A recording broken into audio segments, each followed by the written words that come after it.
Ya, dari hasil pemeriksaan diperoleh informasi bahwa menurut tersangka wirid tersebut bertentangan dengan fikih yang dia pahami.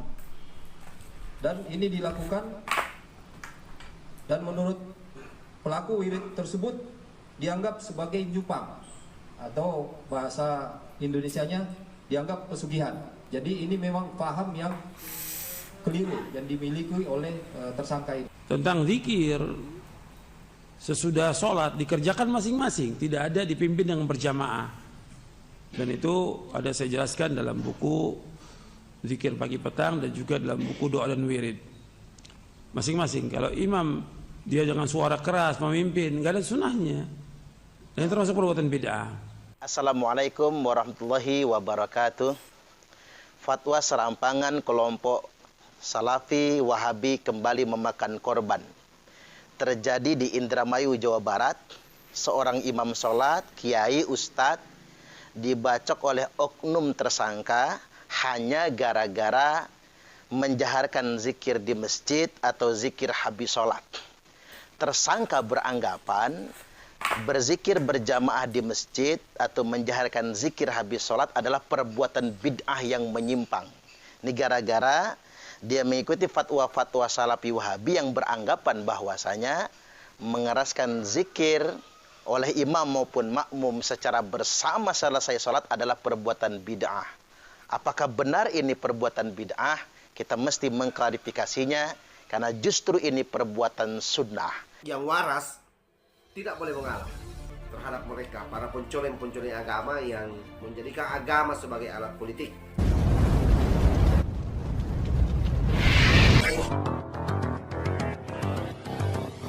Hukum mengeraskan atau menjaharkan, mengangkat suara ketika berzikir usai sholat fardhu 5 waktu hukumnya sunnah.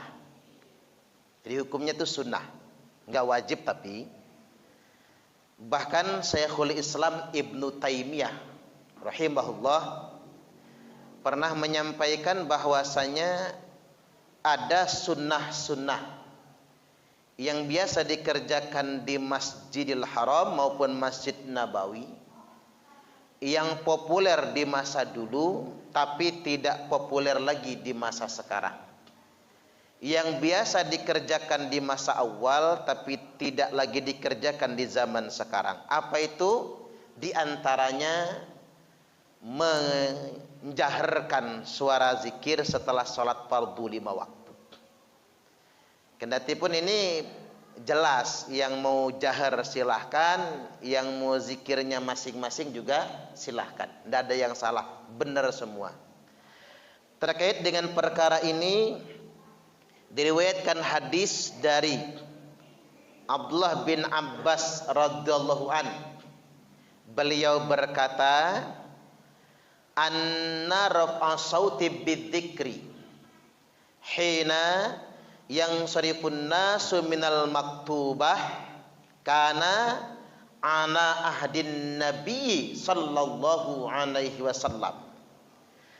Anna raf'a saut, sesungguhnya mengangkat suara, mengeraskan suara, bidzikri, ketika berzikir, hina yang sarifun nasu minal maktubah, ketika orang-orang selesai dari mengerjakan sholat fardhu 5 waktu, kana ana ahdin nabiyyi sallallahu alaihi wasallam, ini sudah dikerjakan. Ala ahdi di situ menunjukkan Pak, sudah ditradisikan. Ala ahdi di sini menunjukkan sudah dibiasakan pada zaman Nabi sallallahu alaihi wasallam. Ini hadisnya hadis sahih, tercantum dalam kitab Sahih Al-Bukhari nomor hadis 841 dan tercantum dalam kitab Sahih Muslim nomor hadis 583. Sahih muttafaqun alaih. Sunan An-Nasa'i 1335, Abu Dawud 1003, Musnad Imam Ahmad 3468. Ini sahih. Walaupun pada prakteknya semua madhab, bahkan bukan hanya satu madhab, kadang-kadang ada yang menjaharkan, ada yang tidak menjaharkannya. Hanya saja jangan masuk ke pendapat yang membid'ahkan. Ada, kalau nggak salah itu buku karangan Utsaimin, Pak. Bid'ah yang dianggap sunnah, judul bukunya itu. Nah, salah satu contoh bid'ah yang dianggap sunnah, kata dia, menjaharkan zikir setelah sholat. Oh, bahaya itu buku, Pak. Karena buku itu melanggar hadis Nabi sebetulnya. Hadis sahih kan? Oleh Imam Nawawi disebutkan bahwasanya hadis ini merupakan dalil tentang sunnahnya mengeraskan suara ketika berzikir habis sholat. Syarah Sahih Muslim di juz yang kedua halaman 391.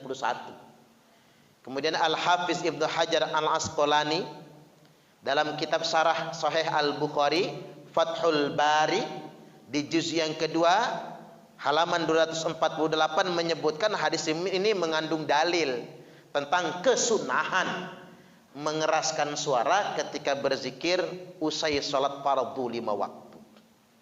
Ini kalimatnya minal maktubah, berarti semua sholat, Pak. Sholat subuh, sholat zuhur, asar, maghrib, isya, 5 waktu sholat. Karena kalimatnya sholat maktubah, bukan sholat tertentu saja. Kendati pun memang bagi yang tidak menjaharkan juga nggak apa-apa. Mungkin ada maksud mengapa tidak menjaharkan, Pak.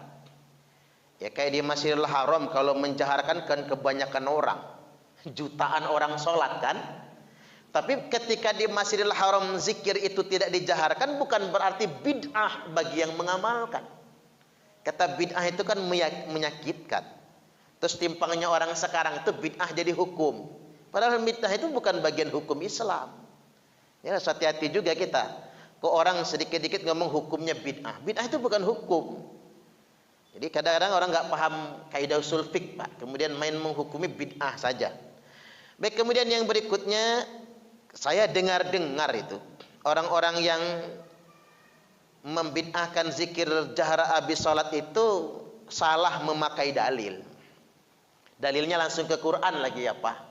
Bunyinya begini, a'udzubillahi minasyaitonirrajim, wadhkur rabbaka fi nafsika tadarruan wa khifatan wa dunal jahri minal qaul wadhkur rabbaka.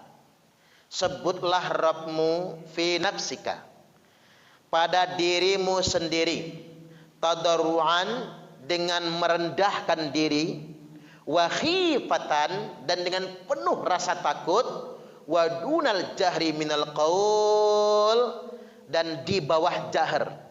Di bawah jahar artinya tidak mengeraskan suara ketika mengucapkannya. Al-A'raf 205.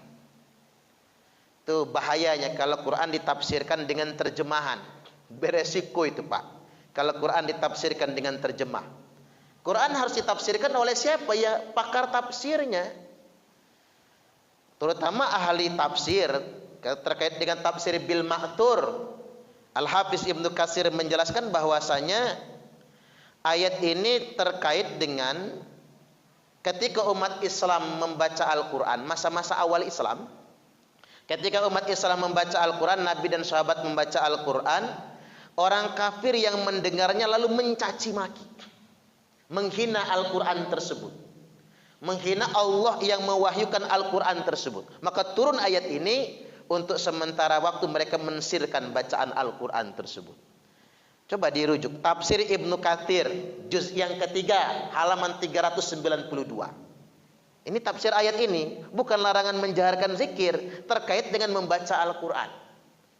Yang di situ masih banyak orang Quraisy yang masih berkuasa, ya belum berjaya Islamnya, Pak, masih berkuasa, dan mereka melaknat dan mencaci, bahkan menganiaya para sahabat yang membaca Al-Quran.